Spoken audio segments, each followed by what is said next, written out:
Okey, Assalamualaikum warahmatullahi wabarakatuh dan salam sejahtera kepada semua yang sedang mengikuti PDPR pada hari ini. Okey, jadi hari ini cikgu akan teruskan dengan kemahiran menulis. Okey, jadi apa yang kita akan buat hari ini ialah kita akan belajar cara menulis perenggan isi karangan. Okey, kalau sebelum ni cikgu dah ajar cara menulis pendahuluan, hari ini cikgu akan ajar cara menulis isi perenggan. Perenggan isi Okey, bagi karangan fakta. Okey, untuk karangan fakta. Okey, jadi awak boleh rujuk modul yang cikgu bagi pada awak. Okey, dan buka pada muka surat 35. Okey, awak boleh nampak dekat bahagian isi satu Okey, awak boleh tengok dekat situ. Hari ini kita akan bincangkan tentang isi satu. Okey, jadi macam mana kita nak tulis perenggan isi ni? Okey, ada 5 formula yang awak perlu ingat, iaitu formula yang pertama sekali ialah apa. Okey, apa. Kemudian mengapa. Okey, kemudian tindakan, kemudian contoh dan juga kesan contoh. Okey, ada 5 lah. Okey, ada 5. Okey, jadi dia ada 5, bila dia ada 5 langkah, dia akan ada 5 ayat. Okay, jadi kita tengok macam mana nak tulis ayat-ayat dia. Okey, jadi cikgu akan tunjukkan cara awak untuk menulis ayat demi ayat. Okey, jadi yang untuk langkah yang pertama, apa? Okey, isi yang awak boleh tengok dalam modul awak ialah isi yang dia bagi ialah didikan sejak kecil, kan? Okey, jadi berdasarkan apa ni, jadi awak, macam mana kita nak tulis ayat apa? Okey, awak perlu tanya diri awak lah macam mana awak nak mulakan ayat.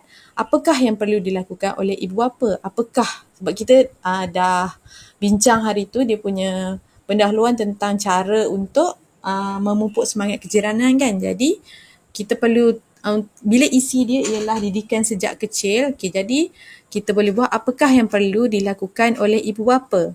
Okay, jadi ayat yang pertama ni ialah awak boleh buat antara cara yang efektif untuk menerapkan semangat kejiranan ialah ibu bapa memberi didikan sejak kecil. Okey, jadi yang ini cikgu ambil daripada modul yang hari itulah. Cuma ni cikgu ada tambah baik sedikit.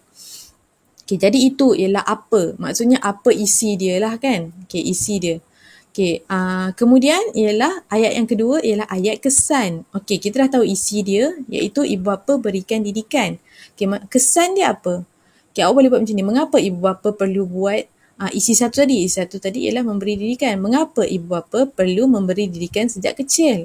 Okey, ayat yang kedua awak boleh mulakan dengan hal ini dikatakan demikian kerana anak-anak sepatutnya diasuh agar mereka terbiasa dengan sifat yang positif ini sehinggalah mereka dewasa. Jadi ini ialah kesan dia lah. Kenapa ibu bapa perlu beri didikan supaya anak-anak ni terbiasa dengan sikap positif ni. Okey? Jadi itu ialah ayat kesan. Okay, kemudian kita pergi ke langkah ketiga iaitu tindakan. Okay, apa yang ibu bapa perlu lakukan? Maksudnya bagaimana cara nak memberi didikan sejak kecil? Apa yang perlu ibu bapa tu buat? Okay, jadi ayat dia awak boleh buat. Ibu bapa juga dapat menunjukkan contoh yang terbaik kepada anak-anak dengan mengamalkan sikap saling membantu sesama jiran. Okey? Jadinya apa ibu bapa perlu buat? Ibu bapa perlulah tunjuk contoh yang baik. Okey? Jadi itu ialah tindakan dia, ayat tindakan. Kemudian kita pergi ke langkah seterusnya iaitu contoh. Okey, bila kita dah bagi apa, kesan, tindakan, kita bagi contoh. Okey, contoh. Jadi contoh situasi dia macam mana? Okey, awak boleh mulakan ayat awak dengan sebagai contoh, ibu bapa boleh menggalakkan anak-anak supaya membantu jiran apabila mereka dalam kesusahan seperti membantu mengangkat barang yang berat. Okey, jadi ini adalah contoh yang cikgu berikan. Mungkin awak nak ubah contoh lain, mungkin awak boleh buat seperti membantu menyiram pokok bunga semasa mereka tiada di rumah. Okey, jadi apa-apa contoh yang spesifik ataupun khusus lah ya. Okey, itu untuk ayat contoh. Kemudian untuk ayat yang kelima iaitu kesan daripada contoh tadi. Okey, kita dah bagi contoh dia. Jadi kesan dia apa? Okay, jadi awak boleh buat, oleh yang demikian, anak-anak akan membesar dengan hasil didikan yang baik dan mereka akan terbiasa untuk sentiasa memberikan pertolongan kepada jiran yang dalam kesusahan. Okay?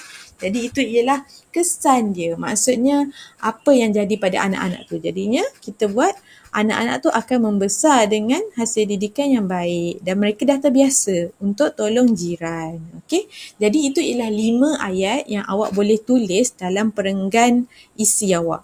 Okay, jadi yang ni ialah contoh perenggan isi ni. Awak boleh tengok yang warna biru ni ialah ayat 1 iaitu ayat apa tadi. Okay, kemudian yang warna hijau ni ialah ayat kedua iaitu ayat kesan dia apa. Kemudian yang ketiga warna merah ni ialah ayat tindakan, okay, apa yang ibu bapa perlu buat. Okay, kemudian ayat yang warna jingga ni ialah ayat contoh, okay, apa contoh situasi yang spesifik dia. Kemudian ayat yang warna ungu ni ialah ayat kesan daripada contoh. Okay. Jadi ini adalah contoh karangan perenggan penuh lah untuk isi ni. Jadi awak boleh ambil daripada sini untuk rujukan awak dan juga awak boleh ubah. Mana yang awak rasa ayat awak nak ubah, awak boleh ubah. Okay? Jadi itu ialah cara macam mana awak nak buat isi perenggan karangan fakta. Okay, nanti kita akan gunakan cara ni untuk isi yang kedua dan isi yang ketiga. Untuk hari ni awak perlu fahamkan tentang isi pertama dulu. Okay. Jadi itu sahaja daripada cikgu. Sekiranya ada apa-apa pertanyaan, bolehlah WhatsApp secara personal ataupun di grup WhatsApp Bahasa Melayu. Sekian, terima kasih.